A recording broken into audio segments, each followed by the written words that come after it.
Bienvenidos nuevamente. En esta cuarta unidad estudiaremos los temas relacionados con la gobernabilidad del proyecto. Comenzaremos por definir el concepto de gobernabilidad dentro del contexto de proyectos.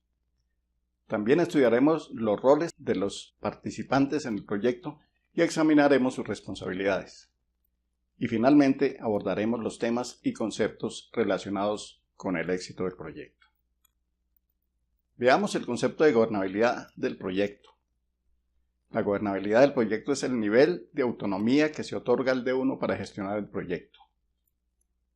En todos los escenarios, pero en especial en el ámbito local, una baja gobernabilidad, es decir, una dependencia excesiva de decisiones exógenas respecto a los asuntos de la ejecución, puede dificultar e inclusive paralizar la ejecución, aumentándose el riesgo de fracaso del proyecto.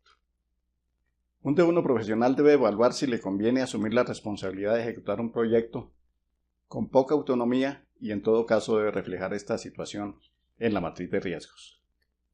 La autonomía del D1 no implica falta de control del propietario del proyecto o del director del plano del programa sobre sus actuaciones. El concepto de gobernabilidad está relacionado con los diferentes roles que se encuentran generalmente en proyectos para resultados de desarrollo.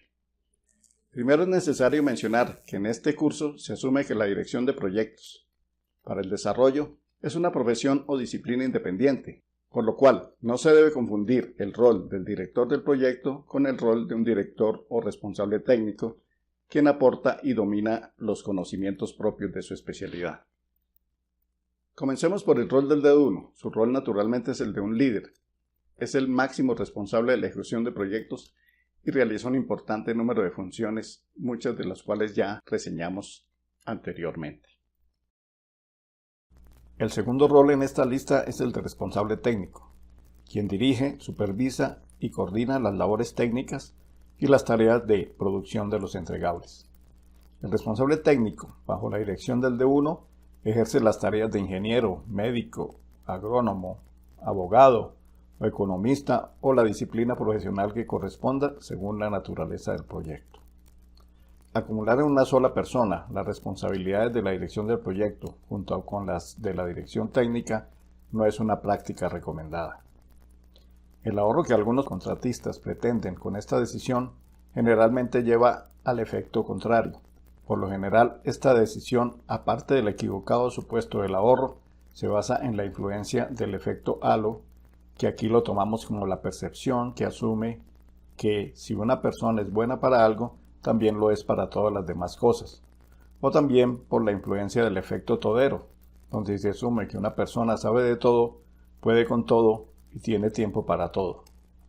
O de manera más sencilla, se asume erróneamente que una misma persona puede al mismo tiempo asumir con solvencia dos bloques de responsabilidades diferentes. El propietario del proyecto se debe oponer firmemente a esta mala práctica.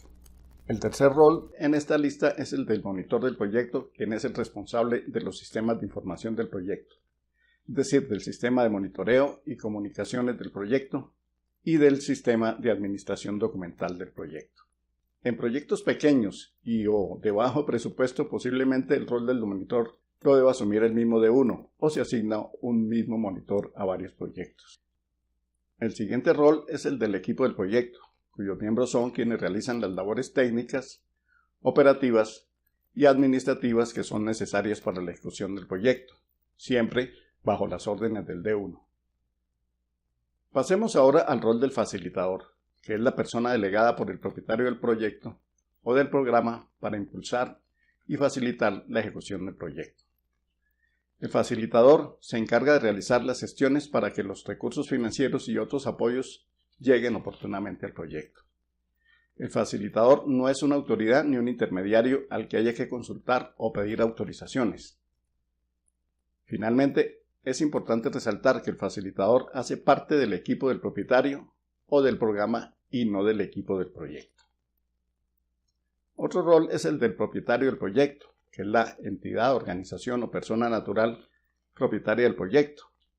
También se tiene el rol del inspector técnico del proyecto, que es la persona u organización contratada por el propietario o por el D1 para inspeccionar de manera independiente el cumplimiento de los requisitos.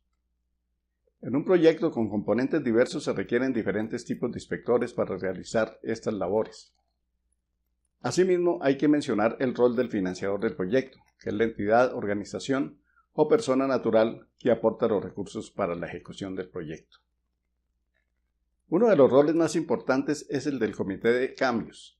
Este comité, que se constituye o formaliza en el acta de inicio del proyecto, es el organismo que decide o escala a la instancia pertinente las solicitudes de cambio estructurales, es decir, los cambios que afecten el alcance, el plazo y/o el presupuesto del proyecto.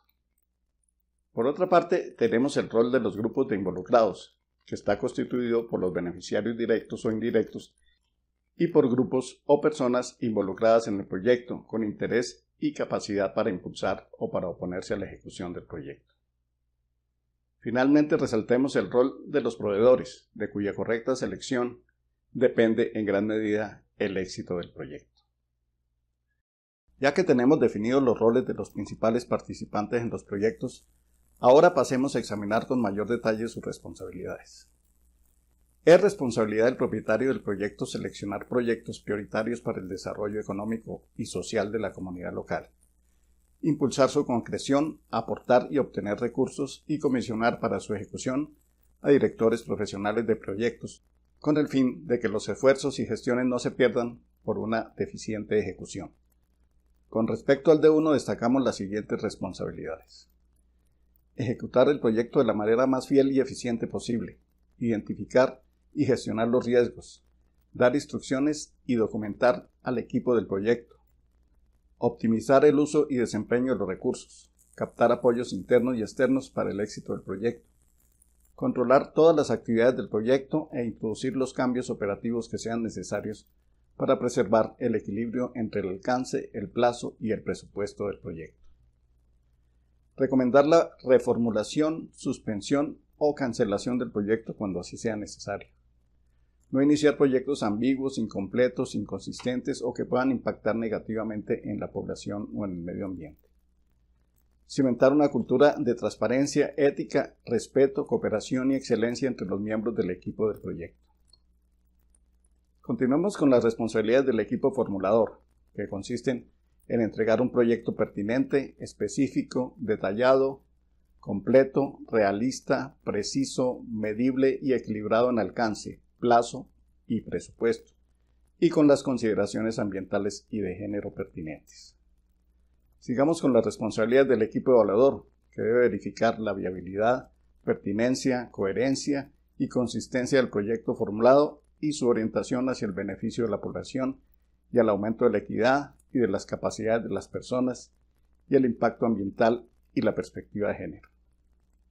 El financiador, por su parte, tiene la responsabilidad de apoyar proyectos para resultados duraderos, que sean prioritarios para el desarrollo económico y social de la población más vulnerable y suministrar los recursos oportunamente.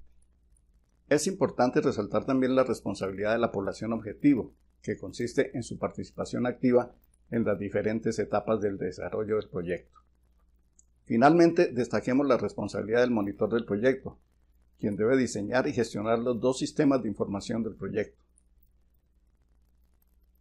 En primer lugar, es responsable del sistema de monitoreo y comunicaciones del proyecto, para lo cual debe determinar los indicadores claves de desempeño, los procedimientos de medición, el hardware y el software que se emplearán para la captura, validación y procesamiento de los datos, así como la estructura de los informes que se distribuirán a los diferentes tipos de usuarios.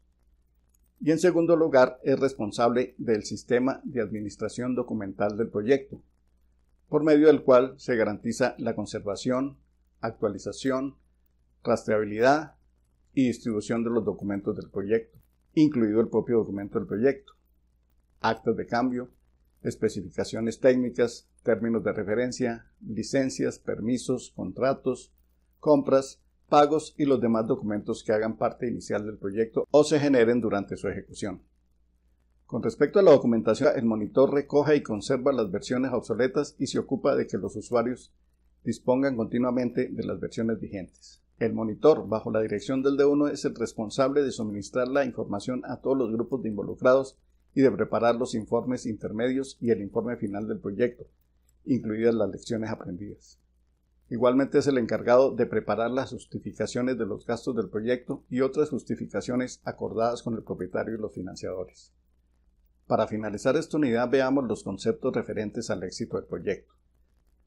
Comencemos por decir que un proyecto se puede considerar realmente exitoso solamente si ha logrado remover el obstáculo al desarrollo o al bienestar para el que fue diseñado y ejecutado. Esto quiere decir que el proyecto ha sido eficaz, puesto que el nuevo servicio o el servicio mejorado generado con el proyecto produce los efectos y contribuye a los impactos esperados, es decir, tiene resultados o valor de desarrollo. También se puede calificar el éxito del proyecto desde el punto de vista de la eficiencia. Desde este punto de vista, el proyecto es exitoso cuando el director del proyecto produce el entregable final con el alcance especificado y dentro del plazo y el presupuesto establecidos. Sin embargo, este éxito es insuficiente si no se producen los impactos esperados, es decir, si el proyecto no ha sido eficaz. La eficiencia habla de lo bien que ha actuado el director del proyecto y su equipo, mientras que la eficacia habla de lo bien que han actuado los equipos de formulación, de evaluación ex ante y sobre la marcha, del propietario, del financiador, del director del programa y del director del plan. La suma de la eficacia y la eficiencia califica el proyecto como un éxito, pero el simple logro de la eficiencia no le da valor a un proyecto para resultados de desarrollo.